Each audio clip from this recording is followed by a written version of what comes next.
അസ്സലാമലൈക്കും. എൻ്റെ പേര് ഫാത്തിമ. 13 വർഷമായി ഡയാലിസിസ് ചെയ്തിട്ടിരിക്കും. ആഴ്ചക്ക് 3 ഡയാലിസിസ്. ഇപ്പോൾ ശ്വസിക്കുന്നതിന് ഓക്സിജൻ ഇല്ലാതെ കിഡ്നി മാറ്റി വെക്കാണ്ട് ഒരു വഴിയുമില്ല. നിലവാന്നതിന് കിട്ടാനുമില്ല. അതുകൊണ്ട് ഈ വീഡിയോ കാണുന്നതാണ് എന്നെ സഹായിക്കണം. എൻ്റെ ഓളെ 2 കിഡ്നിയും വർക്ക് ചെയ്തില്ല. 15 വർഷമായി ഡയാലിസിസ് ചെയ്യുന്നു. എനിക്ക് കടൽപ്പറ്റി കിട്ടുന്ന വരുമാനത്തിനെ കൊണ്ട് ഇന്നുകളെ കുളിയും മരുന്നും മേടിക്കാത്തിട്ട് ചെയ്യുന്നില്ല. ഇവരാരും കൈവിടാതില്ല.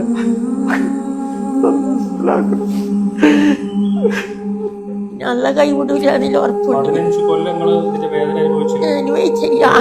മരവിച്ചു പോയി. മനസ്സ് വേദന തിന്ന് കല്ലായി പോയി. 13 കൊല്ലം കരഞ്ഞിട്ട് കണ്ണീരില്ലാണ്ടായി പോയി. ഒരു മനുഷ്യന്മാർക്ക് ഉറക്കല്ലേ വേണ്ട വ്യവസ്ഥ. മാറി ചെയ്യാൻ വേണ്ടിട്ടാക്കുന്നില്ല. വേദന കൊണ്ട് 4 മണിക്കൂർ പുറം വേദന എടുത്തിരിക്കും. ഞാൻ 1.5 കൊല്ലായി ഇരുന്നിട്ട് ഉറങ്ങി. ഇവിടെ നിലത്ത് കസാല വെച്ചിട്ട് കട്ടുമ്പോൾ തല വെച്ചിട്ടാണ് ഉറങ്ങി. എനിക്ക് ഡയാലിസിസ് വേദന കൈ പോയി കഴിഞ്ഞാൽ അമേരിക്കയിലുണ്ട്. അല്ല 3 മക്കളെ കൊണ്ട് എനിക്ക് നിന്നിട്ട് ആശ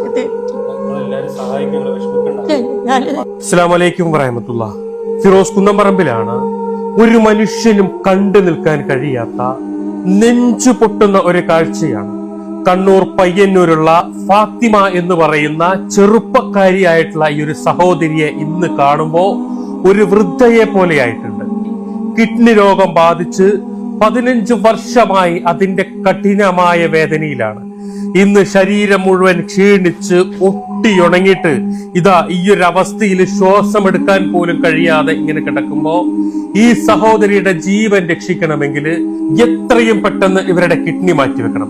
ഈ വീഡിയോ കാണുന്ന എല്ലാവരും പ്രിയപ്പെട്ട ഫാത്തിമയെ സഹായിക്കണമെന്ന് അഭ്യർത്ഥിക്കുകയാണ്. അസ്സലാമു അലൈക്കും വറഹ്മത്തുള്ളാഹി. പ്രിയമുള്ളവരെ, പെരുമ്പ മഹല്ല് ഖത്തീബാണ് ഞാൻ സംസാരിക്കുന്നത്. പെരുമ്പ മഹലിൽപ്പെട്ട ഫാത്തിബി എന്ന് പറയുന്ന സഹോദരി 15 വർഷത്തോളമായി കിഡ്നി സംബന്ധമായ രോഗവുമായി കൊണ്ട് മല്ലടിക്കുകയാണ്. വളരെ പ്രയാസകരമായിരിക്കുന്ന സാഹചര്യത്തിലൂടെയാണ് അവർ നീങ്ങിപ്പോകുന്നത്.